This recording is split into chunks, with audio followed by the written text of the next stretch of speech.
Hello everybody and thank you for joining me. This is Ciara from Ciara T Designs and today I'm hanging out on the ScrapbookPal YouTube channel. So let's create a fun card.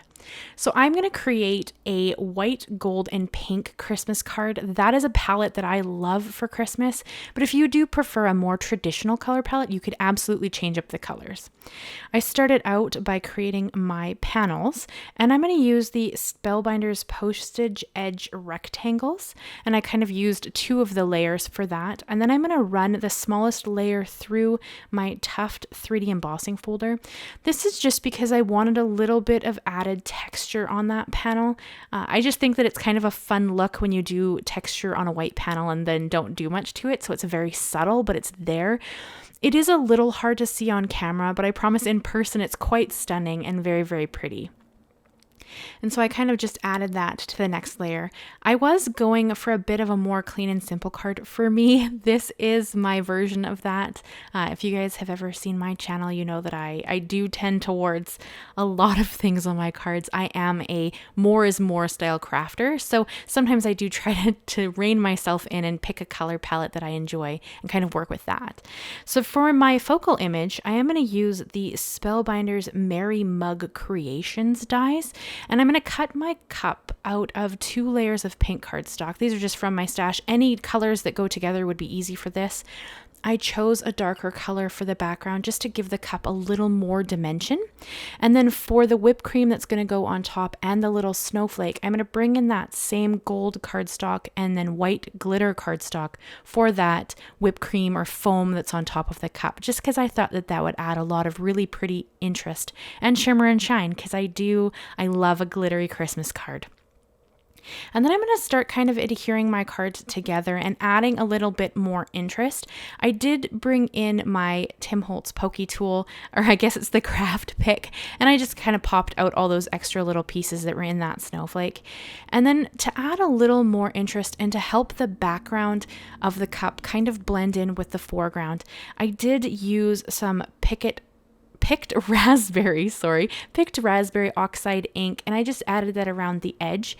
And you'll see now when I put the cup back, like layer it back together, it's a little more cohesive, and that just kind of helped the background blend more with the foreground, because these two colors are kind of far apart in the shades of pink. I don't own a lot of colored cardstock, but I really thought that this would be kind of a fun design for the cup, so I wanted to play with some of that colored cardstock, little few colors that I do have in my stash.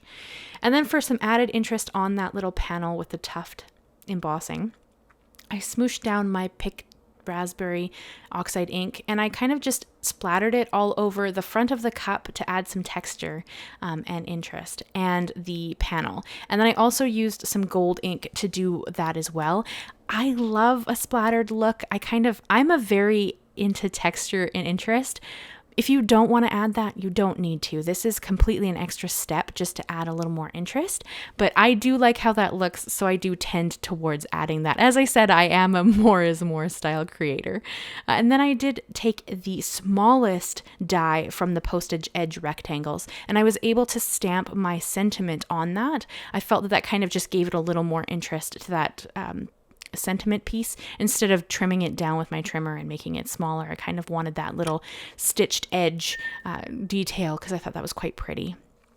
And then I brought in that picked raspberry again, and I'm going to stamp out my sentiments.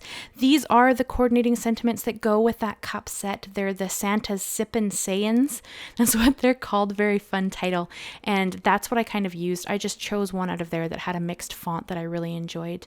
And then to help the sentiment piece stand up from the background, because the background is the same colors, I'm going to just edge that piece in gold. So I brought that same gold ink. I watered it down just a touch to get it a little more fluid. And then I just brought in my paintbrush, and I'm just going to add just a subtle detail to the edge of this sentiment panel, just because I really wanted it to be able to hold its own against that background. Because it is a limited color palette, it can get a little lost in this design, and I really didn't want that, because I thought that it was quite a pretty little sentiments stamp. And then I am going to use my Nuvo Deluxe glue. This is a brand new bottle, so it's quite fluid. A lot of glue came out there, and you're going to see me struggle here in a second when I go and add it to the cup and the snowflake. I had a little bit of over glue. And I also brought in my Misty just to hold this together because it did want to curl a little bit as it was embossed.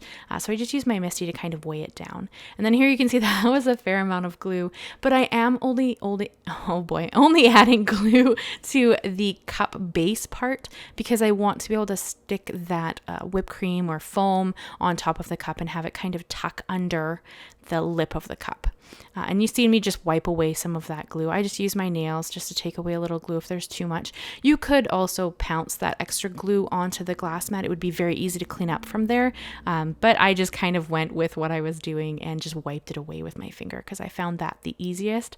I will struggle a little bit when I get to the snowflake just because it's a lot more delicate, and this glue was quite excited about being used, so it does end up oozing out a bit. So I just brought in my craft pick, and I'm going to use that to kind of clean up a little bit of that extra glue that kind of went a little bit everywhere, or at least not where I wanted it. Nuvo Deluxe glue does dry matte, so it's not like it would steal the show or, you know, take away from that snowflake, but I do kind of try to keep my glue from going everywhere. And then here we're just going to kind of assemble the card. We're just going to add all the layers onto an A2 base. I like to keep A2 bases made and you know, set aside, but it is 4 1/4 by 5 1/2 if you haven't made one before. So that is kind of the measurements of it. I like to pre-make my bases unless I'm doing a size that I don't do often, but generally I like to have my bases already made because I think that that's just easier for me. And then I'm going to adhere my sentiment just flat down, kind of centered to the bottom of the panel. This is because I want this piece to help center the cup. It's going to sit underneath the cup so that the cup feels like it's sitting on top of something. I like that look. I prefer it. I find it a lot easier when I ground an image. It looks a little more natural. But you could add, there are so many things you could have done with this. I mean, we could have added like an action wobbler, or, you know, there's so many other fun things you could do here. I just chose to kind of have it sit on top of the sentiment so that it did look grounded. And I did add some little foam squares underneath it there just so that it could have a little more dimension and stand up as it is the focal image. And I kind of tried to center it the best that I could. It doesn't need to be perfect. It just needs to be as beautiful and makes you smile. That's kind of my aim for cards all the time. And then for just a finishing touch, I did bring in a couple of Pinkfresh matte gold pearls because I think that they're stunning, and I love to add pearls to my creations. I always find them super beautiful. So I'm going to hold it up here so you guys can check it out in all of its glory and enjoy just all of that shimmer and shine in the background. I hope that you enjoyed this video. I'd really appreciate it if you leave us a like, leave us a comment, and consider subscribing if you haven't already. There are a lot of great creators on this team, and I think you're going to see some amazing creations come out of it. So thank you so much, guys, and I cannot wait until I see you again. Bye-bye for now.